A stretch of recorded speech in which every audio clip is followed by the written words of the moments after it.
하나님의 말씀은 디모데전서 6장 11절로 12절 말씀입니다. 오직 너 하나님의 사람아, 이것들을 피하고 의와 경건과 믿음과 사랑과 인내와 온유를 따르며 믿음의 선한 싸움을 싸우라. 영생을 취하라.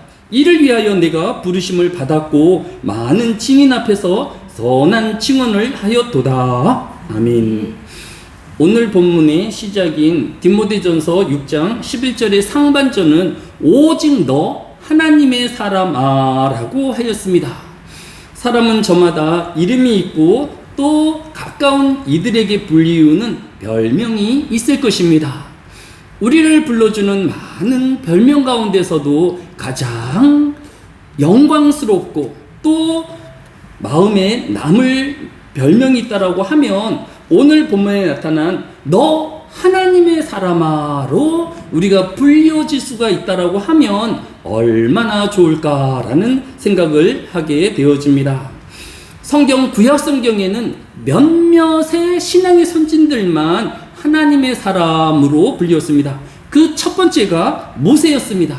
신명기 33장 1절에 보면 하나님의 사람 모세가 죽기 전에 이스라엘 자손을 위하여 축복함이 이러하리라 라고 하였습니다. 성경은 모세를 하나님의 사람이라고 부르고 있는 것입니다.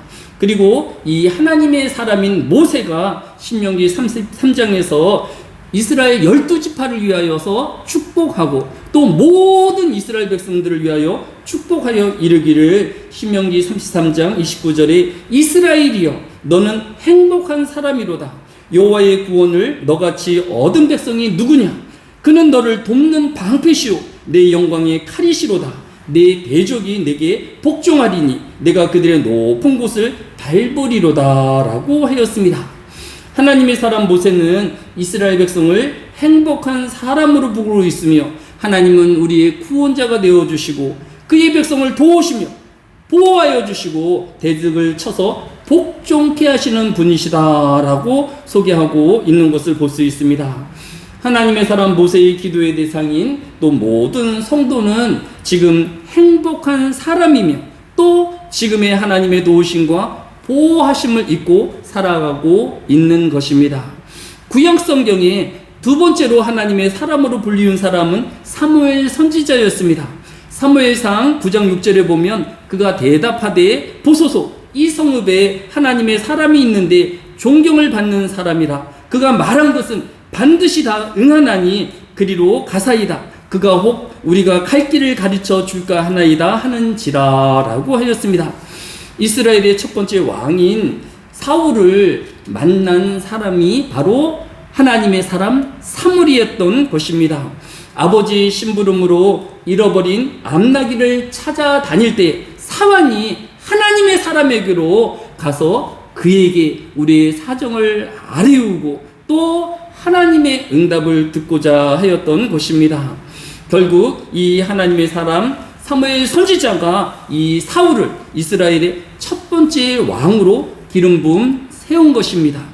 세 번째로 구약 성경에서 하나님의 사람으로 불리운 것은 열왕기상 17장 18절에서 여인이 엘리야에게 이르되 하나님의 사람이여 당신이 나와 더불어 무슨 상관이 있기로 내 죄를 생각나게 하고 또 내 아들을 죽게 하려고 내게 오셨나이까 라고 하였습니다. 하나님의 사람 엘리야 선지자는 이제 굶어 죽어가는 이 모자를 구원하였으나 이후에 이 아들이 죽었을 때에 다시 그 아들을 살려낸 기적을 일으켰던 것입니다. 이처럼 구약 성경에서 하나님의 사람으로 불리우는 모세와 사무엘과 엘리야 이런 특별한 사람만이 하나님의 사람으로 불리웠던 것입니다. 그런데 놀랍게도 오늘 본문인 디모데전서 6장 11절은 모든 성도를 향하여서 오직 너 하나님의 사람아 라고 부르고 있는 것을 볼 수 있습니다. 이뿐 아니라 우리가 잘 알고 있는 디모데후서 3장 17절에도 이는 하나님의 사람으로 온전하게 하며 모든 선한 일을 행할 능력을 갖추게 하려 함이라 라고 하였습니다. 즉 하나님의 말씀 중심으로 살아가는 모든 성도는 하나님의 사람으로 부르고 있는 것입니다. 즉 성경 중심의 신앙과 그 말씀을 실천하는 모든 성도가 하나님의 사람으로 불리우고 있는 것입니다. 오늘 하루도 하나님의 말씀 중심으로 또 그 말씀을 실천하여서 하나님의 사람으로 불리우는 저와 여러분 되어지시기를 예수님의 이름으로 축복합니다. 그러면 하나님의 사람 된 성도가 피해야 할 것과 취해야 할 것이 무엇일까요? 오늘 본문은 하나님의 사람이 피해야 할 것, 또 취해야 할 것도 함께 교훈하여 주고 있는 것입니다. 오늘 본문인 디모데전서 6장 11절에 오직 너 하나님의 사람아 이것들을 피하고 라고 하였습니다. 즉 디모데전서 1장 6장 1절로 10절까지에 이르는 이 것들을 피할 것을 말씀하고 있는 것입니다. 구체적으로 3절에 보면 누구든지 다른 교훈을 하며 바른 말 곧 우리 주 예수 그리스도의 말씀과 경건에 관한 말씀을 따르지 아니하면이라고 하였습니다. 즉 하나님의 사람은 하나님의 말씀인 성경 외에 다른 교훈을 피해야만 하는 것입니다. 또 하나님의 사람으로 피할 것은 디모데전서 6장 4절에서 그는 교만하여 아무것도 알지 못하고 변론과 언쟁을 좋아하는 자니 이로써 투기와 분쟁과 비방과 악한 생각이 나며라고 하였습니다. 하나님의 사람은 교만하지 않아야 하는 것입니다. 하나님의 사람은 다툼과 분쟁 그리고 악한 생각을 피하는 사람이어야 한다라는 것입니다. 오늘 모든 성도가 하나님의 사람이기 위하여 교만하지 말아야 하며 분쟁하지 아니하고 악한 생각을 버리우는 저와 여러분이 되어야 할 것입니다.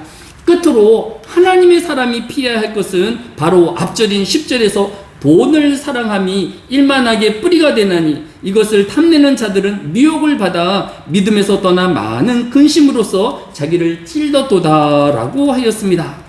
성경은 값비싼 자신의 무덤을 예수님께 내어준 부자 아리마대 사람 요셉을 비난하지 아니하였습니다. 오히려 요셉과 같이 자신의 것을 하나님을 위하여 또 이웃을 위하여 나누어 주고 베푸는 삶을 우리에게 교훈하여 주고 있는 것입니다. 문제는 돈이 많고 적음이 아니라 그 돈에 욕망과 욕심을 더하여서 점점점 돈에 집착하는 삶을 살아가는 것을 경계하고 있는 것입니다. 즉 하나님의 사람은 하나님보다 다른 것을 더 사랑하는 것을 피해야 함을 우리에게 교훈하여 주고 있는 것입니다. 그러면 하나님의 사람이 취해야 할 것이 무엇일까요? 오늘 본문인 디모데전서 6장 11절 후반에서 12절은 의와 경건과 믿음과 사랑과 인내와 온유를 따르며 믿음의 선한 싸움을 싸우라 영생을 취하라 이를 위하여 내가 부르심을 받았고 많은 증인 앞에서 선한 증언을 하였도다라고 하였습니다. 즉 하나님의 사람이 취해야 할 것은 의와 경건과 믿음을 취하는 사람이 되어야 하는 것입니다. 성경은 의에 대해서 교훈하기를 시편 119편 142절에서 주의 의는 영원한 의요 주의 율법은 진리로소이다 라고 하였습니다. 즉 하나님의 의는 하나님의 정경은 하나님 말씀대로의 삶을 사는 것이고 하나님 말씀을 벗어나는 것이 불법이며 또 정의롭지 못한 삶인 것을 시편 119편 142절이 우리에게 교훈하여 주고 있는 것을 볼 수 있습니다. 사람이 살아가면서 무엇이 정의로운 것일까? 무엇이 하나님의 의로운 것일까를 구분하기를 원한다라고 하면 그 사건을 하나님의 말씀에 비추어 보는 지혜가 있어야 할 것입니다. 성경은 우리에게 교훈하여 주기를 시편 139편 13절에서 주께서 내 내장을 지으시며 나의 모태에서 나를 만드셨나이다 라고 하였습니다. 사람이 잉태되어지는 것은 남자와 여자의 사랑함에 있는 것이 아니라 하나님께서 그 모태에 지으심으로 말아 그 생명이 자라고 잉태하게 되어짐을 우리에게 교훈하여 주는 것입니다. 따라서 태아는 사람의 것이 아니라 하나님의 것인 것입니다. 따라서 하나님의 만드신 태아를 낙태하는 것을 사람의 선택권으로 넘어서는 것은 엄격한 조건이 있어야 되고 기준이 있어야 하는 것입니다.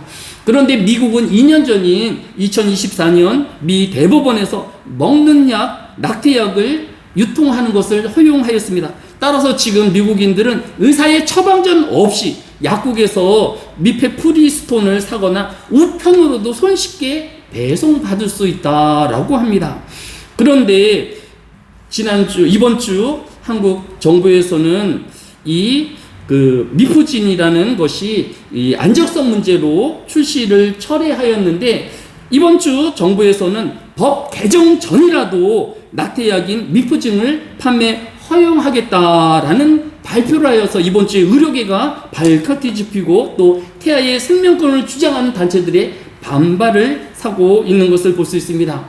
정부의 시각으로는 지금 정부가 막지 않아도 해외 우편으로 미국에서 낙태약을 마음대로 살 수 있는데 불필요하게 할 것이 아니라 법이 개정 전이라도 원하는 사람은 누구라도 낙태약을 살 수 있게 하자라는 제안인 것 같습니다. 하지만 법이 개정되어지고 또 낙태에 대한 또 엄격한 기준이 마련되기 전에 정부가 앞서서 이 낙태를 조장하고 또 앞장서는 것은 너무 빠른 조치인 것입니다.